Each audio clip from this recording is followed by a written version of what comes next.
Last, sir. नहीं, please. I will give you one more chance again. Darishil Mane ji, please. धन्यवाद अध्यक्ष महोदय। अभी बिहार बोला, उसके बाद महाराष्ट्र का मौका आया है और बजट में आपका मैं अभिनंदन करना चाहूँगा, वित्त मंत्री जी का अभिनंदन करना चाहूँगा कि उन्होंने सारे राष्ट्र को आगे ले जाने का, एक समूचा राष्ट्र बनाने का स्वप्न देखा और उसे साकार करने के लिए इस ऐतिहासिक बजट को आपके सामने मद्देनजर रखा है। कई लोग इसको छोटी नज़र से देखते हैं। बिहार को इतना मिला, आंध्र को इतना मिला। अगर ये विकास यात्रा में ये दो राज्य छूट जाए, जो संकल्प प्रधानमंत्री नरेंद्र जी मोदी साहब ने लिया है, इस राष्ट्र को 2047 में विकसित राष्ट्र में परिवर्तित करने का वो सपना और वो ध्येय अगर पूरा करना है तो सारे देश को एक साथ लेके चलना होगा। और अगर कोई माँ है, उसके कई बच्चे हैं, तो जो सबसे छोटा बच्चा है या कमजोर बच्चा है, उस पर माँ ज्यादा ध्यान देती है।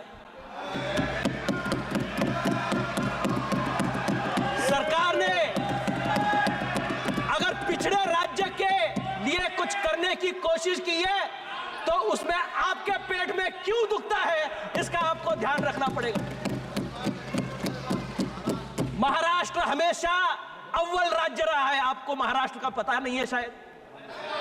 हर क्षेत्र में महाराष्ट्र इस देश के राजस्व में भी अव्वल रहा है, आर्थिक राजधानी भी रही है। महाराष्ट्र ने हमेशा ही राष्ट्र की उन्नति का काम किया है, कभी उसको पीछे खींचने का काम नहीं किया। और इस बार भी राष्ट्र को आगे बढ़ाने के लिए महाराष्ट्र कंधे से कंधा मिलाकर केंद्र सरकार के साथ महाराष्ट्र राज्य की सरकार खड़ी है। मैं कुछ आंकड़े संसद के सामने देना चाहूंगा। सिर्फ बजट पे आप ध्यान दे रहे हैं, बजट से पूर्व क्या मिला है महाराष्ट्र राज्य को, उसकी तरफ आपका ध्यान आकर्षित करना चाहूंगा। महाराष्ट्र राज्य को 76,000 करोड़ रुपए का पोर्ट बजट होने। श्री माने जी, एक second. Honorable members, it is 6 o'clock right now and I have a long list of speakers. If House allows, I extend the time of the House till 8 p.m. Thank you very much. Please continue, Mr. Mane. सारे consensus के साथ वापस सभागृह 8 बजे तक चलने वाला है। बजट पे चर्चा करने वाले में बहुत नए सांसद हैं जिन्होंने पहली बार संसद में पैर रखा है।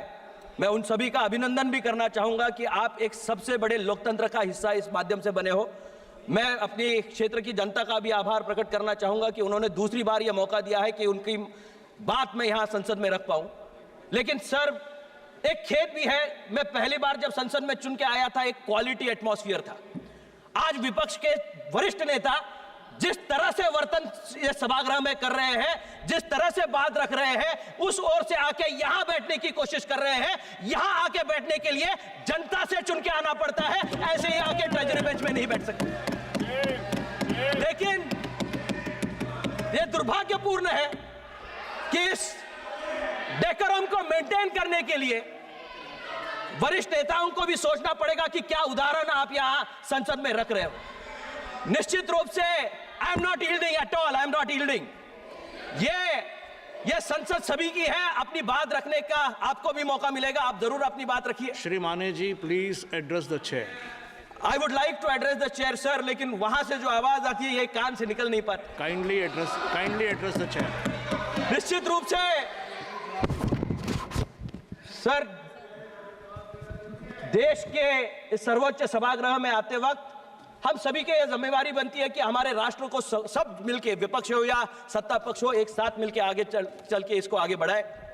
मैं कुछ चीजें बोलना चाह रहा था, उसमें 76,000 करोड़ रुपए का बजट में उसका प्रोविजन नहीं, उससे पहले ही महाराष्ट्र को केंद्र शासन ने उसमें दिया हुआ है।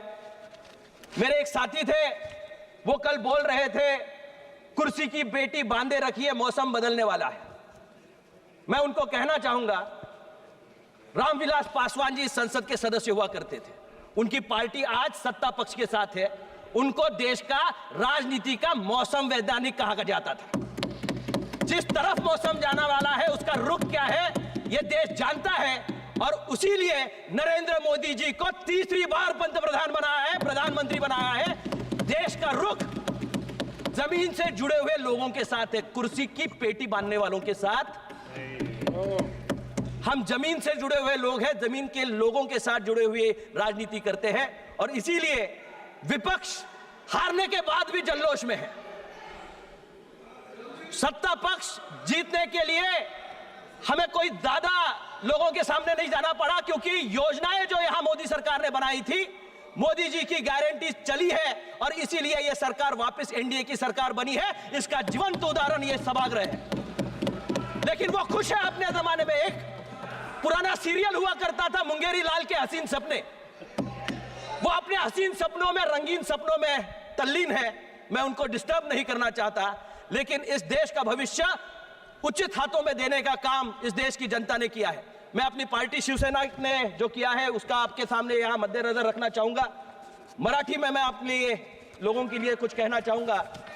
मी जरा आपली परवानगी घेतो की मराठीमध्ये आमच्या लोकांना कळावं, जे इथं विपक्षामध्ये बसलेत त्यांना कळावं की राज्याला काय मिळालंय, काय योजना बजेटमध्ये या ठिकाणी आलेत। आजचे बजेट हे फक्त निव्वळ कुठल्या एका वर्गासाठी नसून आजचे बजेट हे शेतकरी, महिला, युवा, कौशल्य विकास, रोजगार, पायाभूत सुविधांचा उभारणीसाठी म्हणून या ठिकाणी केलेले आहे। महिला आणि मुलींच्या सक्षमीकरणासाठी केलेले आहे। तब्बल 3 लाख कोटी रुपयांची तरतूद ही या ठिकाणी या बजेटमध्ये केलेली आहे। युवकांसाठी 2 लाख कोटी रुपयांची या ठिकाणी तरतूद केलेली आहे। एक सांसद अभी चले गए, उन्होंने कहा कि महाराष्ट्र से नौकरियां जा रहे हैं। आप जाओ, उद्योगपति जो आने वाले हैं महाराष्ट्र, उनके घर के सामने बॉम्ब रखने का काम करो। कैसे आएंगे उद्योग आपके महाराष्ट्र में? नानार जैसा प्रोजेक्ट महाराष्ट्र में आने वाला था, उसके सामने आपने आंदोलन करा, लोगों की उनकी मनीषा को बिगाड़ दिया। 2 लाख नौकरियां महाराष्ट्र में बनने वाली थी, उसको विरोध करने का काम इन लोगों ने किया। और आज ये कहते हैं कि महाराष्ट्र में उद्योग नहीं आ रहे। मेट्रो कारशेड के लिए उन्होंने विरोध करा।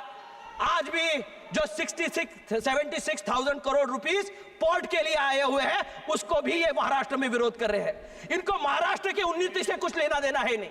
इनको सिर्फ अपनी राजनीतिक महत्वाकांक्षा के लिए राज्य को अपने हिस्से के लिए यहां यूज करना है। पिछले 10 साल में महाराष्ट्र में 10 साल में जो यहां दिया गया है 10 लाख कोटी रुपए हे महाराष्ट्राच्या विकासाला देण्यात आले। नरेंद्र मोदी साहेबांच्या 10 वर्षाच्या कालखंडामध्ये 10,05,000 कोटींची आर्थिक महाराष्ट्राला मदत मिळाली। त्यामध्ये आपल्याला या ठिकाणी मुद्दा म्हणून सांगितलं पाहिजे की कोणकोणत्या गोष्टी या ठिकाणी आल्या। एअरपोर्टसाठी विकसित करण्यासाठी 4,04,000 कोटी रुपये देण्यात आले। 6 पदरी अटल सेतूसाठी म्हणून निधी देण्यात आला। पालखी सोहळ्यासाठी म्हणून 11,000 कोटीचा या ठिकाणी निधी देण्यात आला। रेल्वेसाठी म्हणून 5800 कोटी रुपयांचा या ठिकाणी निधी देण्यात आला। मत्स्यपालनासाठी म्हणून 2600 कोटी रुपयाचा निधी देण्यात आला। महाराष्ट्राच्या साखर कारखानदारीसाठी म्हणून 10,000 कोटीचं पॅकेज हे महाराष्ट्र शासनाला या ठिकाणी देण्यात आलं। या विविध पातळीवर महाराष्ट्राला पुढे नेण्याचं काम केंद्र या ठिकाणी करत असताना मी आपल्याला या ठिकाणी अध्यक्ष महोदय विनंती करतो की पुराची परिस्थिती माझ्या मतदारसंघापासून ते ग्रामीण भागातल्या या ठिकाणी अनेक महाराष्ट्रामध्ये काऱ्याकोपऱ्यापर्यंत येते। त्याच्यासाठी सुद्धा 3,000 कोटीचं वर्ल्ड बँकेकडनं पॅकेज देण्यात आलंय। केंद्र शासनानं सुद्धा त्याला भरीव निधी त्या ठिकाणी देण्यात यावा की ज्याच्यामुळे या ठिकाणी त्याला मदत त्या ठिकाणी व्हावी। गड किल्ले हे महाराष्ट्राचं सौंदर्य आहे, महाराष्ट्राचं भूषण आहे। शिवछत्रपतींच्या गड किल्ल्यांवर अतिक्रमण वाढतायत। माझ्या जिल्ह्यामध्ये विशाळगडावर अतिक्रमण झालं, त्याच्यावर या ठिकाणी उद्रेक निर्माण झाला। मला आपल्याला विनंती करायची आहे, एएसआयचं याच्यावर मॉनिटरिंग झालं पाहिजे। एकाही गड किल्ल्यावर अतिक्रमण होता कामा नये, झालेली अतिक्रमण निघाली पाहिजेत। याच्यासाठी केंद्र सरकारने या ठिकाणी लक्ष घालावं आणि महाराष्ट्राच्या विकासाला यापूर्वीही नरेंद्र मोदी सरकारने बळ दिलंय, या पुढच्या काळामध्येही एकनाथ शिंदे आणि नरेंद्र मोदी साहेबांच्या नेतृत्वाखालील महाराष्ट्रामधलं सरकार हे अतिशय चांगल्या पद्धतीने काम करतं आणि याच्या पुढच्या काळामध्ये सुद्धा राष्ट्र निर्मितीच्या काळामध्ये महाराष्ट्राचं योगदान तसंच राहील। एवढ्या शब्दांसह मी माझ्या शब्दांना विराम देतो। जय हिंद, जय महाराष्ट्र। धन्यवाद माने जी। माननीय सदस्य राहुल कासवान।